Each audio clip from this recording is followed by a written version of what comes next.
تو حضرت معاذ بن جبل رضی اللہ تعالی عنہ کہتے ہیں کہ صبح کے خوبصورت لمحے اور حضور کی قربت اور سفر کی گھڑیاں اور چل بھی رہا تھا میں آقا کریم علیہ السلام کے ساتھ ساتھ، تو موقع غنیمت جانا تو میں نے کہا کہ اے اللہ کے پیارے رسول صلی اللہ علیہ وآلہ وسلم، مجھے آپ کی قربت میسر آئی ہے تو اس موقع سے میں فائدہ حاصل کرتے ہوئے آپ سے سوال پوچھنا چاہتا ہوں، اور وہ یہ کہ مجھے کسی ایسے عمل کے بارے بتا دیجئے جو عمل مجھے جنت میں داخل کر دے اور جہنم سے دور کر دے۔ تو حضور علیہ السلام نے اس سوال پر ان کی تحسین فرمایا تو نے بہت بڑا سوال کیا ہے، اس کا جو جواب ہے کہ جنت نصیب ہو اور مجھے جہنم سے نجات ملے تو یہ اتنا آسان کام نہیں ہے، یہ بڑا مشکل کام ہے، لیکن جس پر اللہ آسان کر دے اس کے لیے مشکل نہیں ہے۔ یعنی جنت آسانی سے نہیں ملتی، جہنم سے بچنا بھی اتنا آسان نہیں ہے، بہت سارے گناہوں سے بچنا پڑتا ہے، لیکن اللہ جس کے لیے آسان کر دے اس کو نیکی کی توفیق دے دیتا ہے اور برائی سے اس کو بچا لیتا ہے۔ اگر تو چاہے کہ جنت میں جائے اور جہنم سے نجات ملے تو تمہیں اللہ پر ایمان بھی لانا پڑے گا، اور ایسا ایمان جس میں شرک کی آمیزش تک نہ ہو، اسی کی عبادت تیری زندگی کا مقصود ہو، اور نماز بھی ادا کرنا ہوگی، زکوٰۃ بھی دینا ہوگی، روزے بھی رکھنے پڑیں گے، اور تجھے حج بھی کرنا پڑے گا۔ جنت میں داخلے کے لیے یہ شرائط ہیں کہ تم یہ کام کرو گے۔ پھر ارشاد فرمایا میں تمہیں بھلائی کے دروازے ہی نہ بتا دوں۔ ارشاد فرمایا الصوم جنہ، روزہ ڈھال ہے۔ ڈھال آپ سمجھتے ہیں، اگر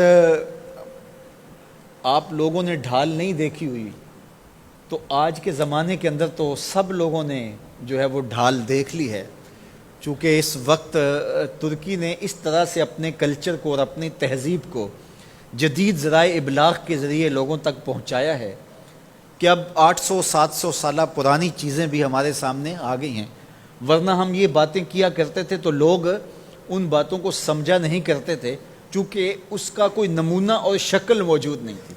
جب دشمن تیر پھینکے تو تیر سے بچنے کے لیے وہ لوہے کا پتلا جو آگے کر دیا جاتا ہے، جو تیر کو اپنے اوپر روک لیتا ہے، اس کو عربی میں جنہ اور اردو میں ڈھال کہا جاتا ہے۔ تو آقا کریم نے فرمایا روزہ ڈھال ہے، تو گویا جہنم کی آگ سے بچانے کے لیے جو ہے وہ روزہ کام دے گا۔ وَالصَّدْقَةُ تُطْفِئُ الْخَطِیَّةُ، یہ گناہوں کو مٹا ڈالتا ہے، جس طرح کہ آگ کو پانی بجھا ڈالتا ہے، تو اس طرح جب صدقہ دیا جاتا ہے تو جو گناہ ہوتے ہیں وہ ایسے مٹتے ہیں کہ لگتا ہے یہاں گناہ تھے ہی نہیں۔ آگے ارشاد فرمایا رات کے پیٹ میں نماز ادا کرنا، یعنی تہجد کی نماز ادا کرنا۔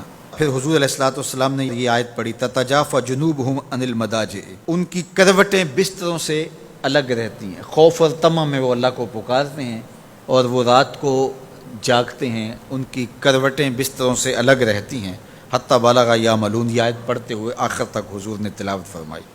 تو فرمایا جس طرح صدقہ آگ کو بجھا دیتا ہے، اس طرح پچھلے پہر کی نماز، تہجد کے سجدے بھی اللہ جل شانہ کے غصے کو ختم کر دیتے ہیں اور جہنم کی آگ کو مٹا ڈالتے ہیں۔ پھر حضور نے ارشاد فرمایا کہ میں تمام امور کی جڑ نہ بتا دوں کیا ہے، جتنے بھی معاملے ہیں اس کی جڑ ہی نہ بتا دوں۔ میں نے جھولی پھیلا کے کہا حضور کیوں نہیں، خیرات ڈالی ہے، تو حضور نے ارشاد فرمایا راس الامر الاسلام، سارے امور کی جڑ اور بنیاد، سر اسلام ہے۔ اگر اسلام ہے تو عمل قابل قبول ہے، اور اگر اسلام ہی نہیں ہے تو پھر جتنے مرضی نیک عمل کرتے رہیں، جتنا مرضی پانی ڈالیں، جتنی مرضی کھاد ڈالیں، تو اگر جڑ ہی نیچے سے کٹی ہوئی ہے تو درخت ہو پائے گا؟ کبھی بھی نہیں ہو پائے گا۔ تو کہا جڑ اسلام ہے، اس لیے عقیدے کی صحت عمل کی قبولیت کی ضمانت ہے، تو تمام امور کی جڑ اور بنیاد اور سرا اسلام ہے، اور اس کا ستون نماز ہے۔ اور صحابہ نماز کے جس طرح پابند رخوگر تھے، تو وہ تاریخ کی روایات آپ دیکھ سکتے ہیں، آپ کو ایک صحابی بھی بے نماز نہیں ملے گا۔ وَذِرْوَةُ صَنَامِهِ الْجِهَاد، اور کوہان کی بلندی، چوٹی اسلام کی، وہ جہاد ہے۔ جہاد سے اسلام کو سربلند کیا جا سکتا ہے۔ اسلام کا چھٹا رکن ہے جہاد، اور ہمیں جہاد کی ترغیب بھی دی گئی، اور قیامت تک یہ جہاد جاری بھی رہے گا اور کبھی بھی ختم ہونے کا نہیں ہے۔ ہاں اس کے اصول و ضوابط ہمیں دیے گئے، جہاد کے نام سے فساد فی الارض نہ کیا جائے، لیکن جہاد کا انکار اسلام کا انکار ہے۔ یہ اسلام کی چوٹی ہے، ذروۃ و سنام کہا گیا، یہ کوہان کی بلندی ہے۔ تو حضور علیہ السلام نے آخر میں فرمایا کہ میں تمہیں سارے معاملات کی جڑ ہی نہ بتا دوں، خلاصہ ہی نہ بیان کر دوں؟ قلت بلا یا نبی اللہ، میں نے کہا اے اللہ کے نبی کیوں نہیں؟ فاخذ بلسانہ، حضور نے اپنی مبارک زبان کو پکڑا، فقال، اور فرمایا، کف علیک ھذا، کہا اس کو روک لے، اس کو کنٹرول کر۔ تو کہتے ہیں میں نے کہا اے اللہ کے پیارے محبوب صلی اللہ علیہ وسلم، جو ہم باتیں کرتے ہیں اس سے بھی مواخذہ ہوگا؟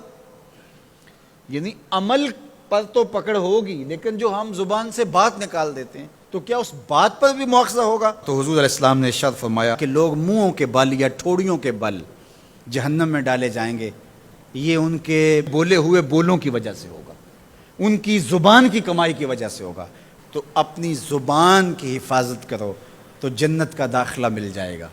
تو گویا زبان کی حفاظت سے لے کر کے اللہ کے حضور سجدے تک اور اللہ کی عبادت تک، یہ ہے وہ نصاب جو جنت میں جانے کا ہے۔